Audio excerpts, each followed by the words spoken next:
Hello teacups, what's brewing? Welcome back to the channel. There have been not one, not two, but 3 Foodie Beauty videos since the last we spoke, which given that the last we spoke was maybe a day ago, is quite a lot.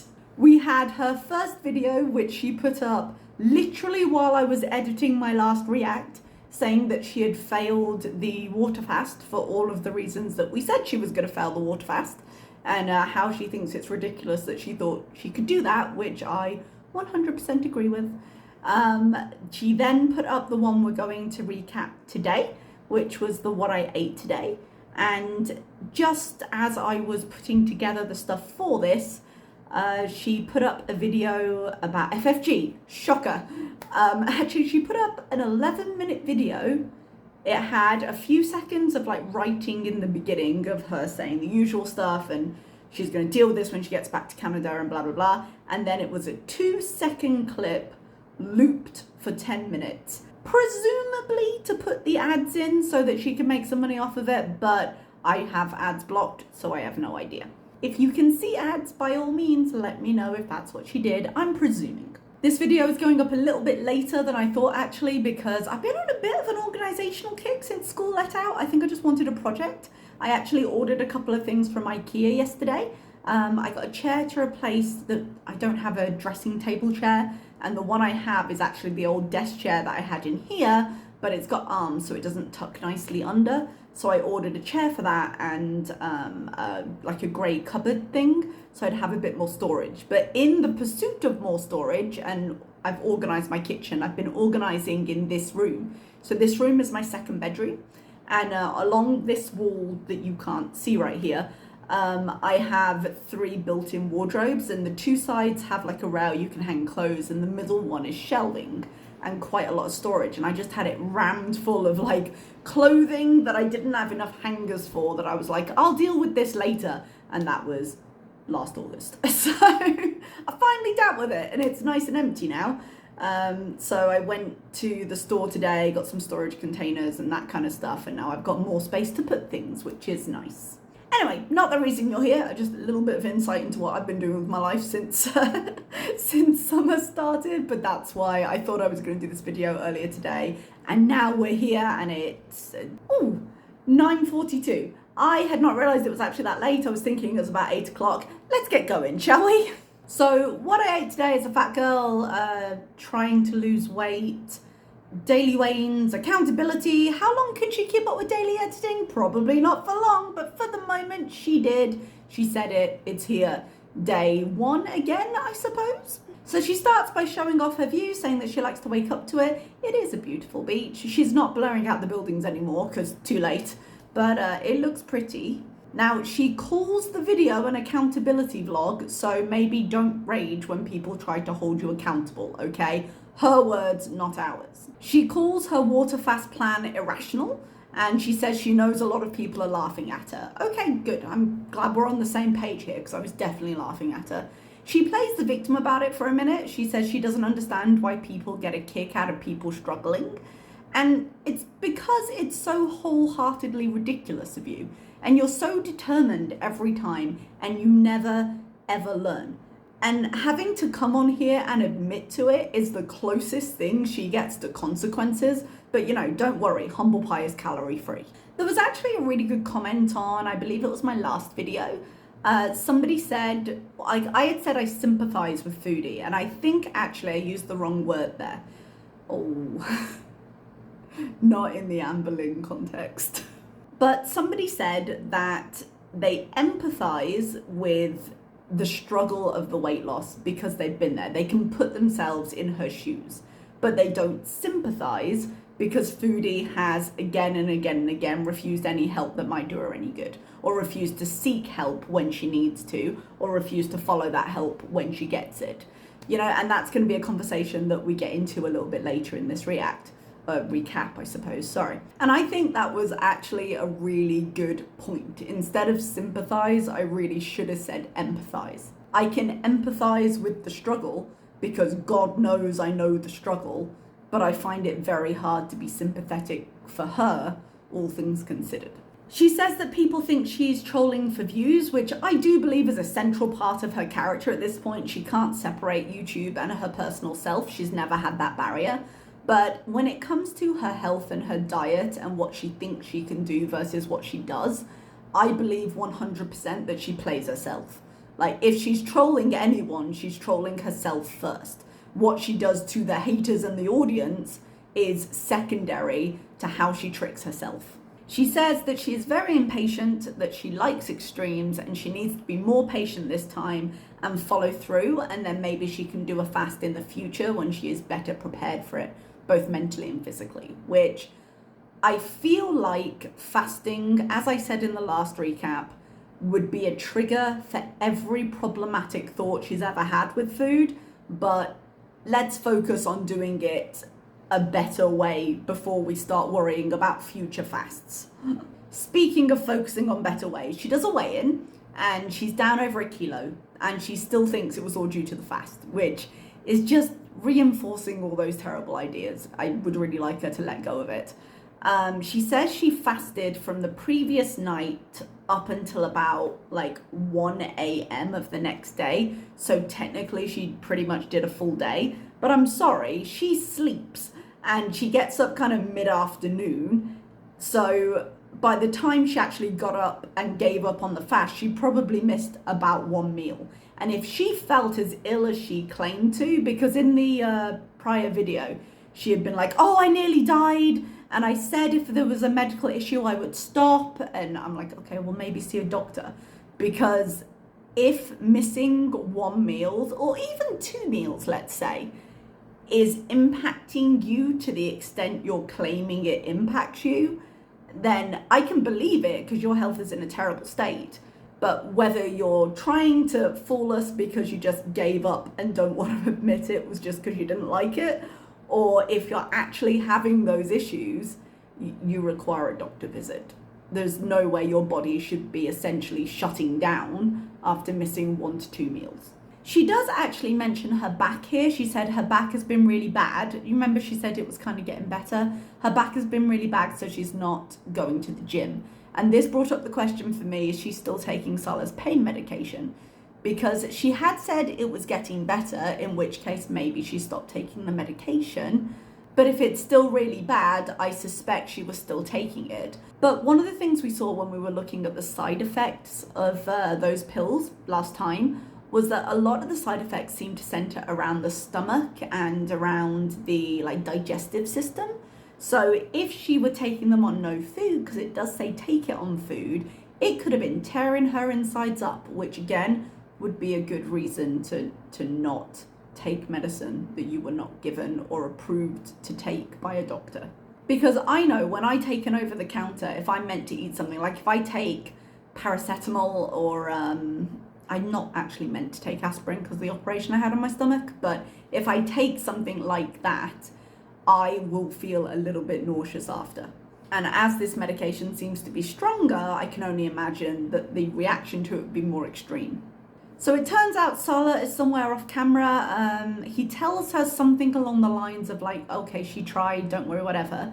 And she says her body isn't the same as the last time she did it, and she wasn't planning on getting so sick and panicky. Panicky was the key word for me there. I did say last react that this whole process seemed to be basically panic in motion, and this just confirms it for me.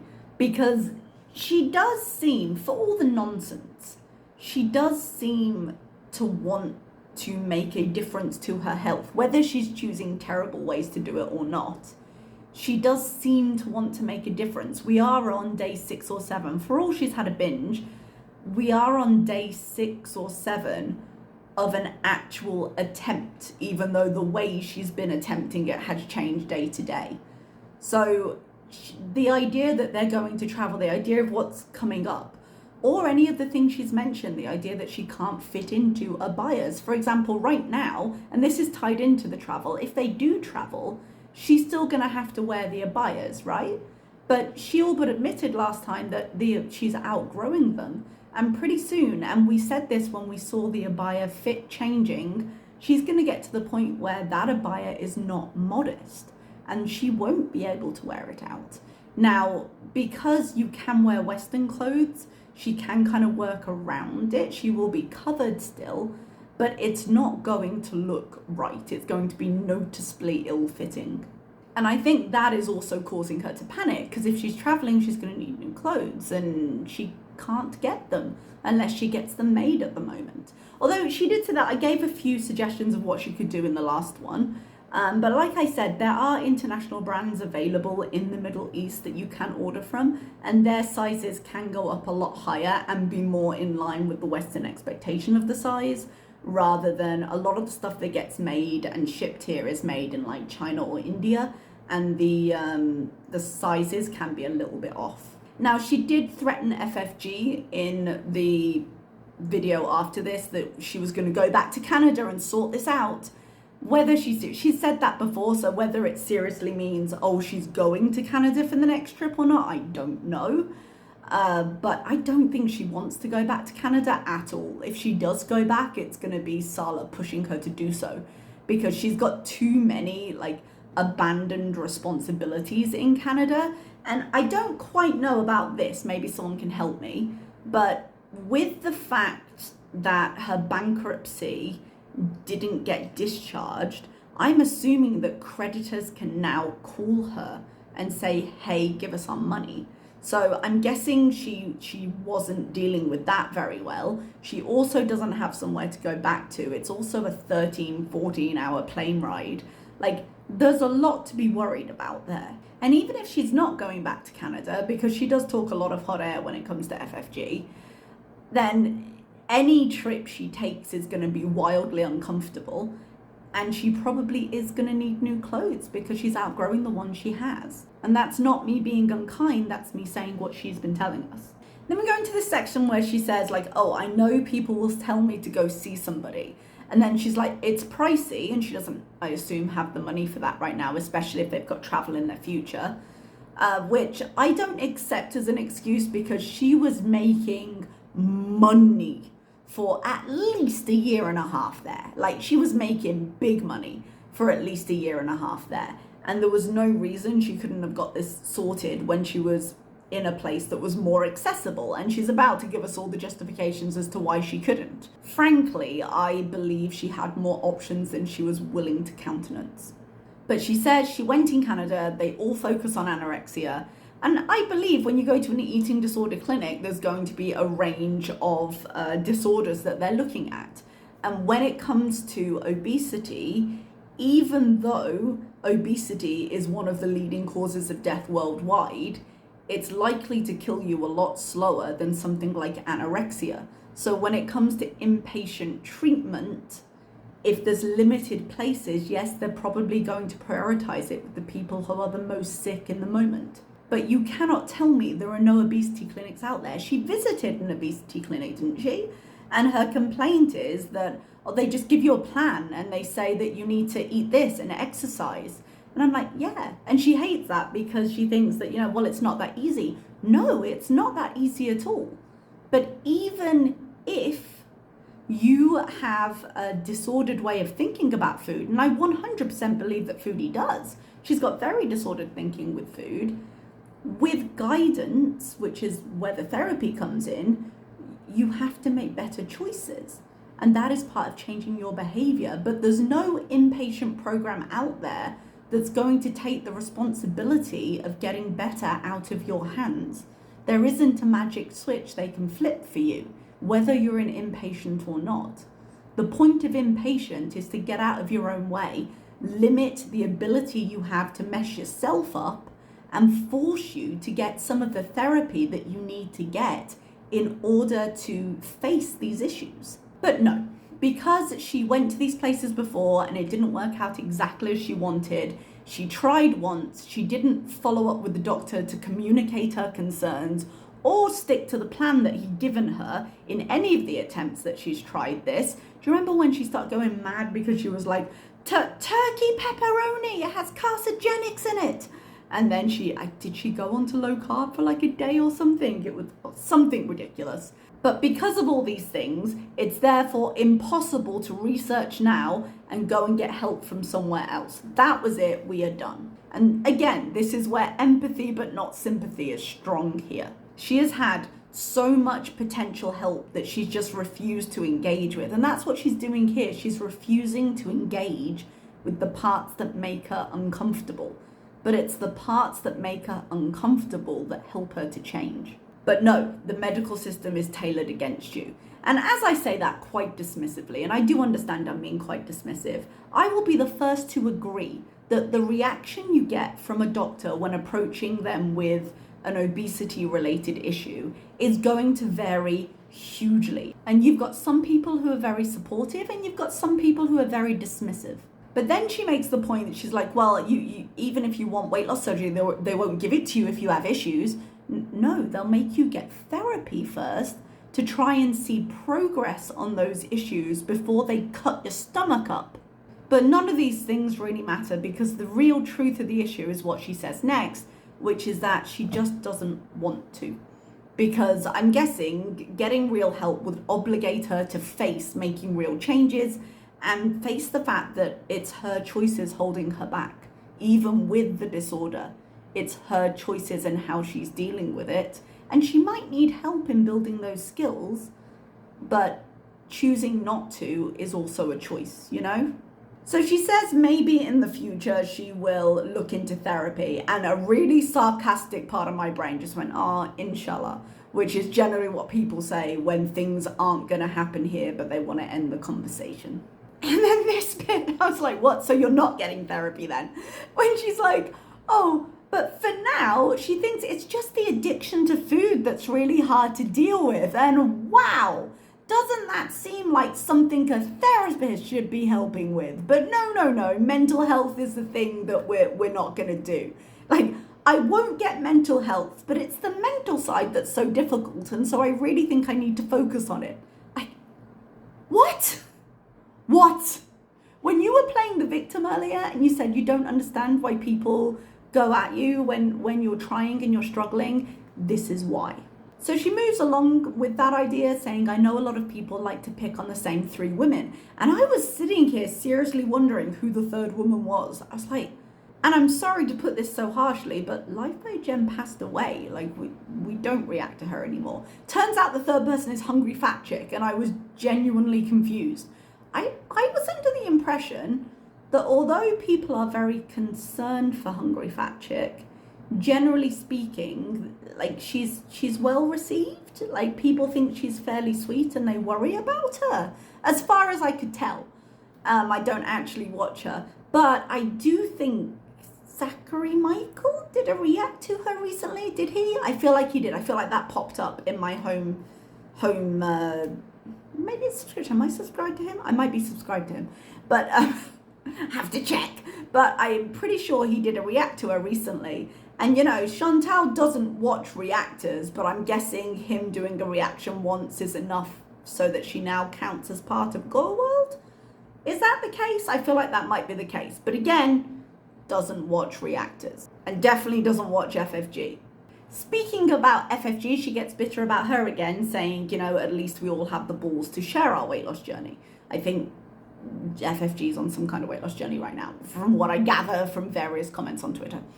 So I actually get what she's saying there. I'm not dismissing what she's saying. However, now would be a really good time to mention that her eyes are green again, because the filter she's using is so heavy, I'm guessing to smooth out the spots she has on her chin, because her whole face is smooth. The filter is so heavy, it's changed the color of her eyes, which doesn't discount the point she's making, because she does have a point, but does undermine it a little, as does the fact that she tends to lie her face off when she fails at diets. But we'll see if that holds true this time. But credit to her, she is showing her weigh-ins. She says that people like to call her delusional, but so are people who think that there will be no failures. Not a single person out there thought you weren't going to fail. And I'm sorry, that's incredibly harsh. And okay, maybe I'm wrong. Maybe you've got a few of your hardcore supporters that thought you were going to be completely successful in a 40-day water fast. But the problem you were having and the feedback you were getting, the critique, was the fact that you are circling the same patterns and setting yourself up for failure. And then, oh, to the surprise of literally nobody, you failed. The point people are making is they want you to change the patterns in your behavior, which you will definitely need a therapist to do. That is where your critique is coming from. But then we get into the food. So let's take a look at this. She has a frankly bizarre breakfast. I'm guessing it's something to do with the fact that she wakes up at odd hours. So I don't know what time it was when she ate this, but she had fruit, an egg, potato, and some tahini. An odd combination. Also, why does she torture herself with eggs? She doesn't actually like them, but she considers them a diet food. But why do you choose to make yourself miserable with your food when you diet? Pick things that are healthy that you enjoy. Because one thing you can say for Foodie is that she enjoys a range of foods, and some of those foods are healthy. I also don't understand her obsession with potato. She is very, very convinced that potato is a health food. Now, potato isn't particularly unhealthy. I know it's been villainized in recent years because of the low carb crazes, but it's not particularly unhealthy, but it is fairly calorie dense for a potato. And as I mentioned before, when I consider it nutritionally, I consider it a starch. But if you remember way back in the day when she was watching other diet content and she talked about somebody that she admired that was on the potato diet, and she used it as an example of why potatoes are healthy, because if this healthy person eats them, therefore it's fine for me to gorge on them, which is a correlation I've never understood, but she is still holding strong to. Now, I'm not saying she's gorging on them here, and I'm not even saying that it's wrong to have a potato in your meal, but it's an odd thing. And she talked about them being really satiating. Yeah, they're a big starch. They're gonna fill you up. Anyway, lunch was the diet meal she had from the mukbang. We saw it before, that rather sad looking sandwich, the soup, and what was the other thing? I can't remember. But we do know at least that those calories are accurate because they would have been calculated by the people who delivered it, and she can see those. But then the dinner. You guys, can we discuss, one, when she's doing the voiceover, she's like, oh yeah, I had some rice and some chicken, and then she shows her plate and she's like, and a few other things. First, let's look at the size of the thing they ordered. I know it's a mixed grill, I know it's for 2 people. That is a huge amount of food. A sea of fries, whatever the pastry thing is, she has one of them on her plate, the square pastry thing, and she has half, it might be a full one, maybe it's cut in half already, but half of whatever the pastry roll is. And there are 1, 2, 3, 4, 5, 6, 7, 8, 9, 10, maybe a dozen of those things under that fries, plus the 2 square pastry things, which I'm guessing Salah had one. And are there more of those pastry things at the back? I feel like there are, the square pastries. So in which case there was maybe 6 of them, plus the mixed grilled meats, and she had rice on this as well. So that is a huge amount of food, but like, meat is meat, grilled meat isn't bad for you, you know? But the amount of pastry items she has on this enormous platter, it is a lot. And even if Salah is having his share and he's eating a full meal, and then she only had what was on that plate, what about the rest of the food? You're going to tell me that given how difficult she finds it to resist food, and again, I'm not blaming her for that, it's hard. Do you really think she's just going to be eating leftovers for the next 3 days?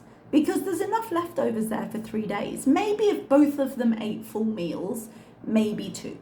Yeah? But that is a lot of food. And I've got a feeling whatever she shows us tomorrow is going to be a fresh order. So where's all this food gone? Because I think when we talk about setting yourself up for failure, having this kind of food in the house and just sitting around is going to set you up for failure, because she's going to do nothing but think about that food and obsess over it, because she has mentioned before that she obsesses over food. And I'm going to put a picture of the plate that she had. So she had one of those pastry things. There's another 4 or 5 on the platter. She had a few of the fries. She had one of the pastry roll thing. Well, it looks like a half. I don't know if it's already cut, like I said.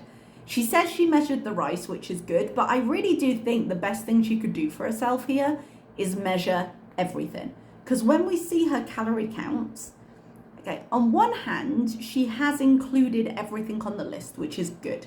Because like I say, I do think in whatever part of her brain is a bit broken around food, she genuinely wants this to be a health journey in this moment. But what I see from this is she has used some kind of app, like notepad app, to be able to write this down. This isn't coming from a food tracking app like MyFitnessPal, something of that kind. So these are estimates she's making, and I'm guessing she's looked it up, but real talk, when you're on, even when you're on the MyFitnessPal app, if you've got an option of, like, let's say you search a word and you come up with 10 options, and you just pick the lowest calorie one, that's not necessarily going to be a good representation of what you actually ate. And I think she's estimating how much she ate here. Because if you look at like breakfast, cantaloupe and grapes, 50 calories. Now she does say she shared the bowl, but she also said she only ate the cantaloupe. So why has she got cantaloupe and grapes listed?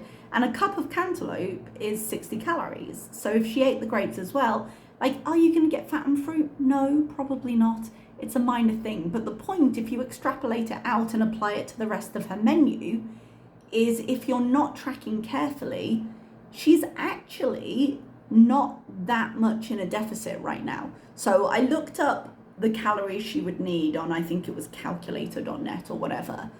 And it said that for someone of her weight and height, to maintain her weight would need 2,749 calories a day. Yeah. So right now she's in a 500 calorie deficit, and she can keep doing that every day, which is great. But if you look at that list, look at the dinner, I'm guessing, what's this called? Whatever that is, 288 calories. I'm guessing that is the pastry square, right? Looking at the size of that pastry square and the amount of pastry that's in it, I don't know what the filling is, but I would guess that was around 450 calories. Again, that's guesswork, but given that she's probably got this from a local place, it's not like it's a chain with the stuff online, but she's not great at guessing. Remember when the other day when she talked about the mie goreng and she was like, oh no, the Indomie, sorry. She used it by the brand name. Couldn't remember the word then. She was saying, oh, I thought it was about 200 calories a pack. It was actually 450. That thinking is really easy to apply to both the type of thing you're eating and the amount you're eating. She should not trust herself to eyeball these things. So I think she's underestimating. And with her having 500 calorie deficit, those estimations are going to eat into that deficit really, really quickly. And then you're going to see if she does want to make a change. And seriously, even now, I would seriously be down to see her have an actual health journey. Even now, if she actually wants to see change, all this is going to do is discourage her, because she won't have the deficit she thinks she has, and she'll be doing all this work to track it, and then she'll see tiny differences that won't sustain her motivation. So if you're going to go to the trouble of tracking, I would say weigh all your food, measure all your food. And it's a pain in the ass to do, but she's got the time to do it. I realize she probably doesn't have the inclination. It's not a fun thing to do. But it's shocking what you're actually taking in when you're checking all of it. And I think she would be shocked. Okay, so that's all I really have for you today. We will see what her next video is after she's gotten over being a bit hangry at FFG, I guess. And we'll see if she makes it through day 2 of the daily weigh-ins and daily accountability posts. I would actually love her to. I quite enjoy this kind of content. So when she does, I will see you again. Thank you so much for watching, and goodbye.